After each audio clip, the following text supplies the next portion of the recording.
Hi friends, welcome to அச்சன் வேலை recipe. எனக்கு சிம்பிளாக ஒரு சட்னி தான் பார்க்க போகிறோம். ரோட்டு கடை ஸ்டைலில் ஒரு சட்னி.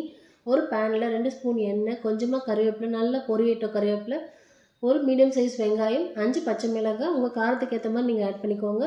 5 பல்லு பூண்டு. இது லைட்டாக வதங்கட்டும். வதங்கின பிறகு ஆற வச்சு ஒரு மிக்ஸி ஜாரில் மாற்றிக்கலாம். கொஞ்சமாக புளி, தேவையான உப்பு ஆட் பண்ணிக்கோங்க. 1 கப்பு வேர்க்கடலை, 1 கப்பு உடச்ச கடலை, இது ரெண்டும் ஈக்குவல் ரேஷியோவில் ஆட் பண்ணுங்கள். அப்போ தான் டேஸ்ட்டு சூப்பராக இருக்கும். தண்ணி விட்டு நல்லா ஒரு ஃபைன் பேஸ்ட்டாக அரைச்சி எடுத்துக்கோங்க. எந்த அளவுக்கு தண்ணியாக இருக்கோ அந்த அளவுக்கு இது ரொம்ப டேஸ்ட்டாக இருக்கும்.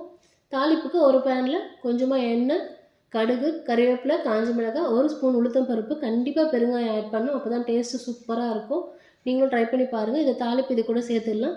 உங்களுக்கு எந்த அளவுக்கு தண்ணியாக வேணுமோ அந்த அளவுக்கு மிக்ஸ் பண்ணிக்கோங்க.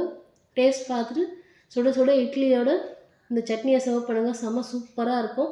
கண்டிப்பாக எல்லோரும் விரும்பி சாப்பிடுவாங்க. நீங்களும் ட்ரை பண்ணி பாருங்கள் ஃப்ரெண்ட்ஸ். ட்ரை பண்ணி பார்த்து எப்படி இருக்குன்னு சொல்லுங்கள்.